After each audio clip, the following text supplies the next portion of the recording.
Hi folks, Peter here. As you know, Snow Country Stories Japan is currently on a short break, with Season 2 set to roll out in September. I'll announce the return date as soon as possible, and in the meantime, as promised, I'll republish a couple of episodes from Season 1. Today's episode is an edited version of what was Episode 2 of the podcast, Remove, Replace, Repeat, the Unending Restoration of a 200-year-old farmhouse in Togari, Nagano.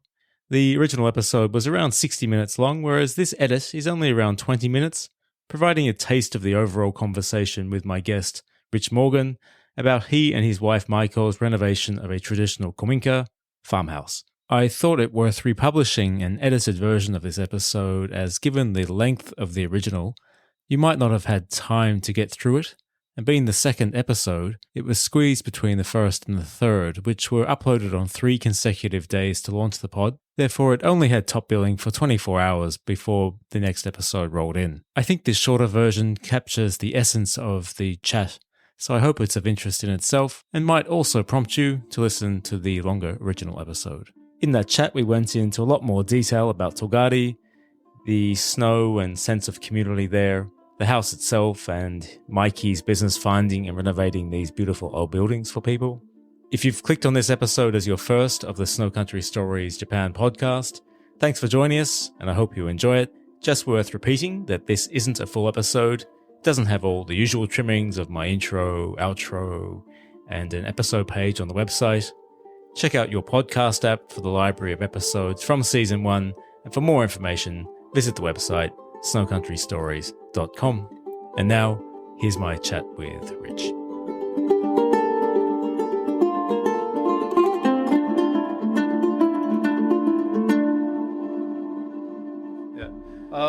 You asked me earlier how you're doing, or how's Mikey doing, my wife, my lovely wife, and I said she's busy. But that you know, and I really hate myself for saying that, because I can't stand it. Oh, sorry, that's too strong. It irritates me slightly when you ask somebody how they're doing and they say, "I'm so busy," because it's almost like, who gives a toss about that? It's almost like holier than thou, or I'm great, or I'm so busy. And the word I find myself using recently is hectic. Yeah, that's good. Where does that chaotic rank? Chaotic's good as well. Yeah, Dramatic was my last week. Dramatic because we were all sick. Yeah. So is everyone all right now? More or less, I think. Yeah. I'm back to the usual form, which is somewhere below subpar. Did you lose a bit of weight? I hope so. What do you tell me? No, you're looking good. Yeah. Thank you. You should have food poisoning. Yeah. Just try and go for it. But it sounds like Mikey's out of action today. Is she? Yeah, I think it's either a very heavy cold or just the Kaffun show has got too much. Yeah. It's weird this year. The Kaffun show being the seasonal allergies here in Japan. Particularly from the cedar trees, which is something that also is quite annoying. Do you get that?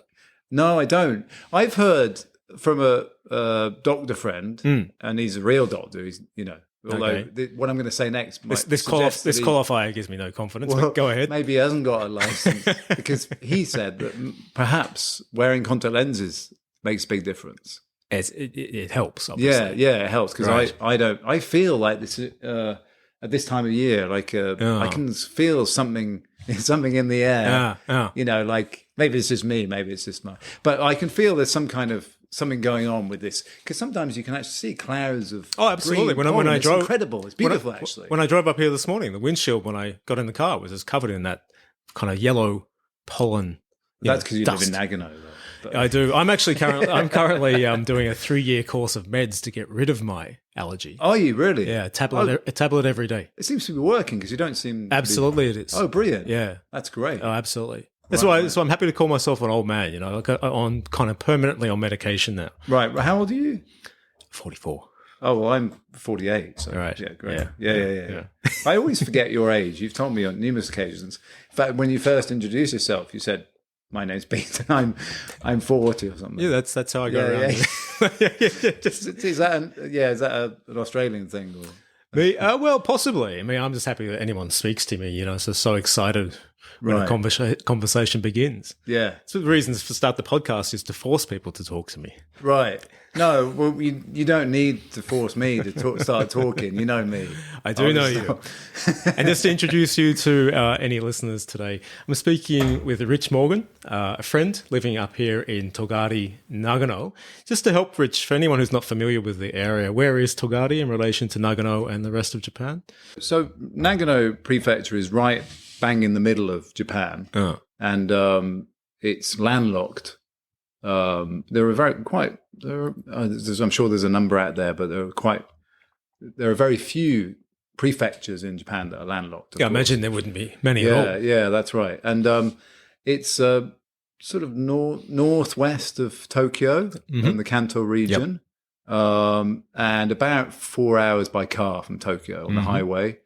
And Togari is in Iyama, which is a city. It's called a city, but it's not. There's only 20,000 people here, and it's very confusing, isn't it? The it's Japanese use of that word. Yeah, it is. Yeah. They love using that. Yeah. And Iyama is in the far north or northeast of Nagano Prefecture. So we're sort of an hour, as the crow flies, about an hour from the Sea of Japan. That's on the north coast of Japan. And we're about 45 minutes north of Nagano City. Tell us a little bit about where we are today. When did you find this house? What was the process of actually purchasing it? And how did you make that decision about Togari? Were you specifically looking for Togari? Or? Yeah, so Togari, Nozawa, which is 10 minutes drive away, which is, it's famous, very famous ski resort and an onsen town, hot spring town.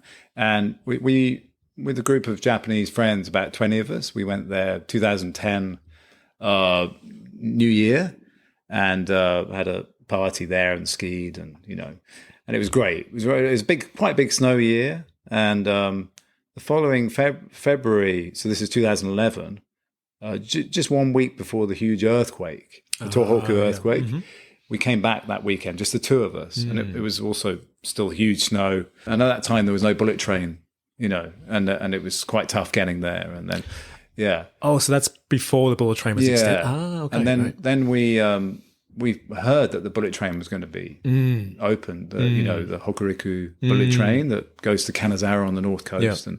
And Micah's always been very good with research, and also she's always been really interested in property and real estate. So she was, maybe that's the place for the house, our goal, our dream. And when did you find the house that we're in today? Like the house that we're now sitting in, that you're renovating? When did you? 2000, early 2016. We were shown it, and then we actually bought it in September of that year, 2016. And was that a complicated process in terms of the purchase and negotiation to buy it? Not really. Compared to the UK, it wasn't really any. It was just, we saw in that from 2006 to getting 10 years really. We saw about 80 properties, in mostly Nagano. I would say a large proportion of them in Nagano Prefecture. So, and we to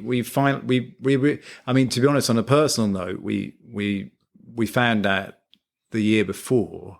We went through some personal things. My father passed away, and the same year, it was a tough year, 2015. We found out that we couldn't have kids, so we thought, come on, because we were over the 10 years, we looked at lots of properties, and we were still thinking, what should we do? Should we go for it, buying one of these houses and moving out to the countryside, or should we stay in Saitama and just but then finding that out, and then my father passing away, so life's too short. Let's just do it. Let's get. Even if we had kids, we would have done it probably. But that was kind of the push. Yeah. So So late 2015, early 2016, we were looking very very hard for a house, and we got this through. Micah found it through the local government, the local council. Yep. Were sort of put this. We're advertising this house as for sale. We already wanted to move here. So we connected with them, and then they said, and we know you want to get an old Japanese house. Here's one. What do you think? Yep. And we had very strict criteria for what we wanted, and this pretty much, ticked all the boxes. Can you run me through those? What, like specifically, what were you after, and what were you trying to avoid? Can't even remember now. I think, well, I wanted a view without the bloody electric Power poles. lines. Tell me about it. Yeah. And so that took a long time. There are, others available, and they're, friends of ours have got one as well. And other friends, but, that was one thing. We wanted some kind of view. Yep. And there are amazing, lots of houses of great views here. Yeah. It's amazing place for, the beauty of the valley. We wanted a nice neighbours. So when we were looking at it, our immediate neighbour, he was walking his dog, and his wife came along as well, and they were so welcoming. We've become great friends, and they've been so helpful over the years. So we wanted great neighbours for, that's another thing. So my experience of that, though, is that these are small communities, and I think that for these communities, everybody is an outsider. Doesn't matter if you're Japanese or foreigner. If you're from Tokyo, you're just as much an outsider. Oh, yeah. Maybe I shouldn't say just as much, but you're an outsider. Yeah. Just like the foreigner. And I think it's all about the attitude that you bring. And so if you come in with the right attitude, I think they're very accepting, because they know they need people to keep these communities growing. Right. And so I don't think it makes a big difference. And in a way, I think because you are so novel to them. Right. That's them. It sounds like I'm generalizing here a lot, but you are so novel. I think that they actually, in many regards, I think that it's a more open door than it might be for Japanese to make the transition from a big city into a small community like this. As you said, it might be a combination of they feel they need us, but also they're just nice people.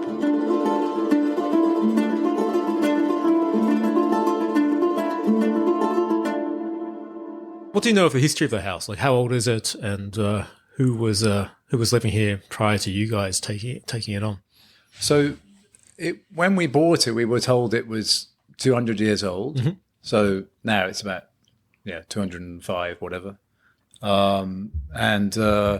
So to just explain what a kominka is. So to break it down, core means old, min means folk or people, and ka is the kanji for house. Yep. It's a very nice looking kanji in the Japanese Chinese alphabet. It's very beautiful looking kanji actually, as a combination, and it means old people's house. Yep. But it doesn't mean that. It means a traditional farmhouse where a large family would have lived. Yep. And this piece of land has been lived on by the same family for generations.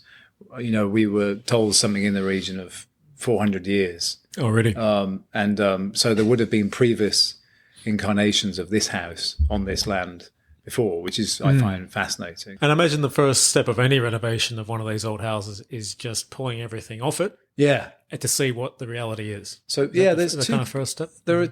I would say there are two kinds of these minka. I'm going to keep referring to them as minka. I hope everyone who's listening can now know what they are. These old farmhouses. There are two kinds. One is that was one type that hasn't really been touched and is maybe in a bit of a bad state, but just needs a good clean and is a blank canvas.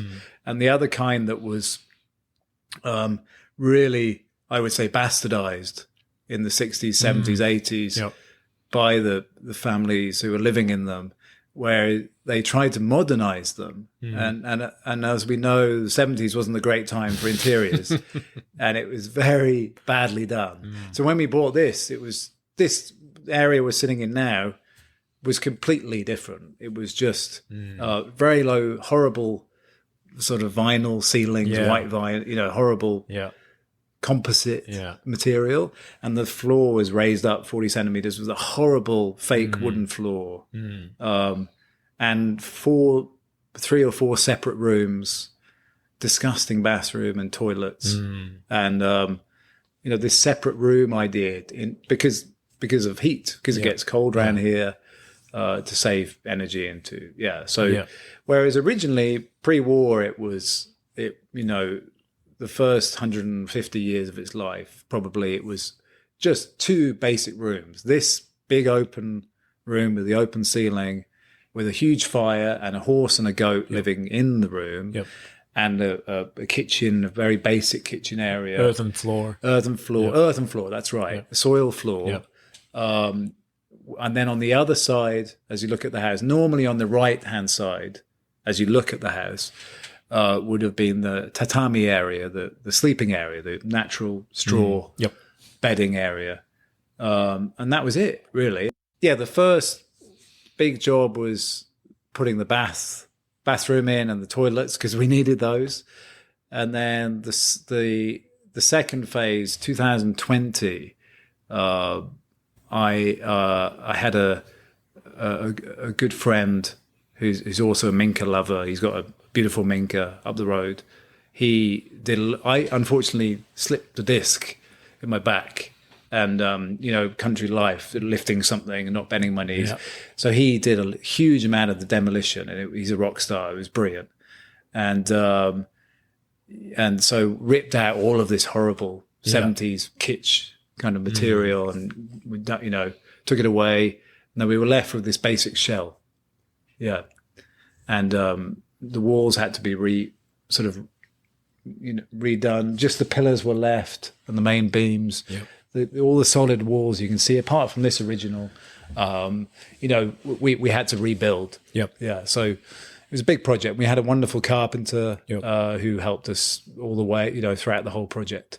Yep. Any big surprises along the way? I imagine that would be the first step, is kind of really seeing so many what's underneath. Yeah. Yeah. Like nothing here is in straight lines, right? So there are absolutely no straight lines in this house. No. Right. And under the bedding, the sleeping area, it's quite high. It's about a 70 centimeters high sleeping area. Ours is quite high because they need the airflow, because behind us is a forest. Yep. So you often find these houses, they have quite a high, one side is raised, the sleeping area, to get airflow underneath. And also these to keep chickens under there as well, through the winter as well. We found a huge hole, and now we realize a lot of our friends have found them as well. There's a big hole dug into that over there, still there actually, where they stored potatoes, strangely. There were a lot of strange methods. For example, the washing up was, there's a pond behind the house where they had koi carp.